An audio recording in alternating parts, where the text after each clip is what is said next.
12వ అధ్యాయము 34 శ్లోకాస్. 12వ అధ్యాయము 34 శ్లోకాలు. భక్తి యోగము.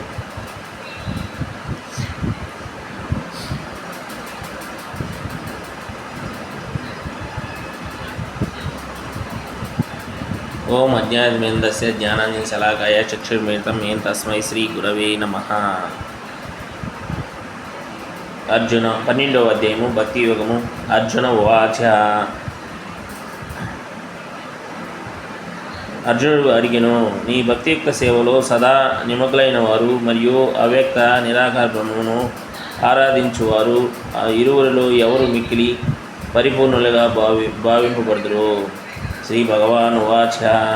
శ్రీకృష్ణుడు నా సాకార రూపమునందు మనసును లగ్నం చేసి అత్యంత మరియు దివ్య శ్రద్ధతో సదా నా ఆరాధన ఎందున్నవారు అత్యంత పూర్ణులని నేను భావింతును.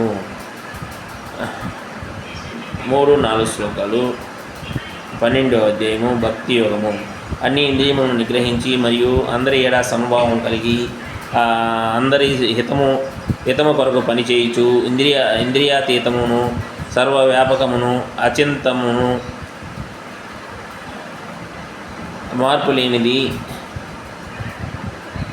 స్థిరమును అచలము అవ్యక్తత్వమును అగు పరమ సత్యము యొక్క నిరాకార భావమును పూర్తిగా ఆరాధించువారు అంతమును నన్నే పొందుదురు.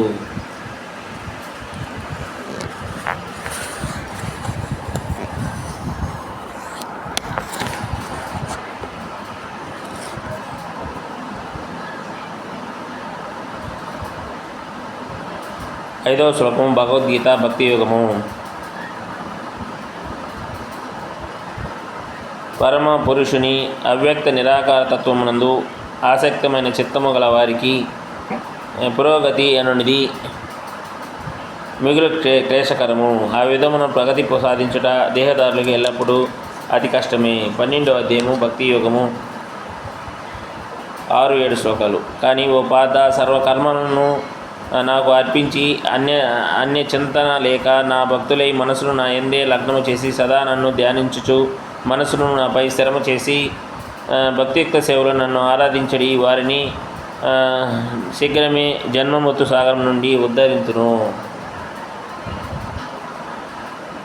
8వ శ్లోకము. దేవదేవుడైన నా యందే నీ మనసును స్థిరముగా నిలుపుము మరియు నీ బుద్ధినంతయు నా యందే ఉంచుము. ఈ విధముగా సదా నిస్సంశయముగా నీవు నా యందే నివసించదువు.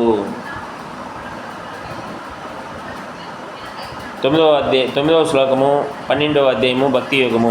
ఓ అర్జున, ధనుంజయ, స్థిరముగా నా యందు మనసును లగ్నము చేయు నీవు సమర్థుడు కనిచో భక్తి యోగమునందరి విధి విధానములను అనుసరింపుము. ఆ రీతిని నన్ను పొందవలెనని కోరికను వృద్ధి చేసుకొనుము. 10వ శ్లోకము. 12వ అధ్యాయము భక్తి యోగము. భక్తి యోగ నియమములను కూడా నీవు అభ్యసింపజాలనిచో నా కొరకు కర్మనుసరించుటకు ఎత్తింపుము. ఏలైనా నా కొరకు కర్మ చేయుట ద్వారా నీవు పూర్ణత స్థితికి రాగలవు. 11వ శ్లోకము. 12వ అధ్యాయము భక్తి యోగము. కానీ నా భావనలో కర్మను చేయుట యందును నీవు అసమర్థుడు అయినచో సర్వకర్మ ఫలములను త్యాగము చేసి ఆత్మస్థితుడగుటకు యత్నింపుము. 12వ అధ్యాయము భక్తి యోగము. 12వ శ్లోకము. ఈ అభ్యాసమును నీవు చేయలేకపోయినచో జ్ఞాన సముపార్జన చేయుము. కానీ జ్ఞానము కన్నను ధ్యానము మేలైనది. సర్వకర్మ ఫల త్యాగము ఆ ధ్యానము కన్నను మేలైనది. ఏలయనగా త్యాగము వలన మనిషి మనశ్శాంతిని పొందును. 13-14 శ్లోకాలు. 12వ అధ్యాయము భక్తి యోగము. భగవద్గీత. ద్వేషము లేకయను సర్వజీవులేడ మైత్రి కలవాడు, స్వామిత్వ భావము లేనివాడు, మిథ్యాహంకార రహితుడు, సుఖదుఖములు రెండిటి యందును సమభావము కలవాడు, సహనము కలవాడు, సదా సంతుష్టుడైన వాడు, ఆత్మనిగ్రహము కలవాడు, తన మనోబుద్ధులను నా యందు లగ్నము చేసి దృఢనిశ్చయంతో నా భక్తి యందున్నట్టి వాడగు నా భక్తులు నాకు అత్యంత ప్రియుడు. 15వ శ్లోకము. 12వ అధ్యాయము భక్తి యోగము. ఎవరికి నీ కష్టము కలిగించిన వాడును, ఎవరి వలన కలతనందని వాడును, సుఖదుఖములందును మరియు భయోద్వేగములందును సమచిత్తము కలవాడు మనిషి నాకు మిక్కిలి ప్రియుడు. 16వ శ్లోకము 12వ అధ్యాయము భగవద్గీత భక్తి యోగము. సాధారణ కార్యకలాపములను ఆశ్రయింపని వాడును, పవిత్రుడును, సమర్థుడును, ఆవేదనారహితుడు, సర్వవ్యధల నుండి ముక్తుడైన వాడును, ఫలాపేక్షతో కృషి చేయని వాడు అగు నా భక్తుడు నాకు మిక్కిలి ప్రియుడు. 17 భగవద్గీత 12వ అధ్యాయము భక్తి యోగము. ఉప్పొంగుట కానీ, దుఃఖించుట కానీ, శోకించుట కానీ, వాంఛించుట కానీ లేనివాడు, శుభాశుభములు రెండింటినీ త్యాగము చేసినవాడు అగు భక్తుడు నాకు మిక్కిలి ప్రియుడు. 18, 19 శ్లోకాలు. 12వ అధ్యాయము భగవద్గీత భక్తి యోగము. శత్రుమిత్రులు ఎడ సమభావం కలిగిన వాడు, మానవులందు, శీతోష్ణములందు, సుఖదుఖములందు, నిందాస్తులందు సమబుద్ధి కలవాడు,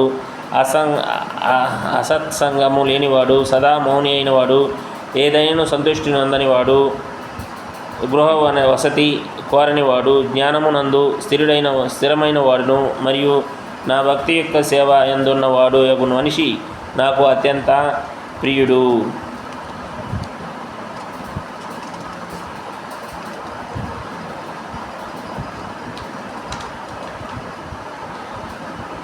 పన్నెండవ అధ్యాయము భక్తి యోగము 20 శ్లోకము భగవద్గీత.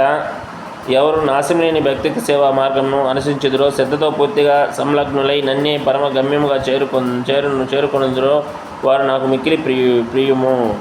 శ్రీమద్ భగవద్గీత నందు భక్తి యోగము 12వ అధ్యాయము సమాప్తము. శ్రీమద్ భగవద్గీత యందు భక్తి యోగము అను 12వ అధ్యాయము సమాప్తము. భక్తి యోగము 20 శ్లోకాస్. హరే కృష్ణ హరే కృష్ణ కృష్ణ కృష్ణ హరే హరే, హరే రామ రామ రామ హరే హరే. ఓం అజ్ఞానమేంద్రస్య జ్ఞానాంజనశలాకాయ చక్షురున్మిలితం తస్మై శ్రీ గురవే నమః. హరే కృష్ణ.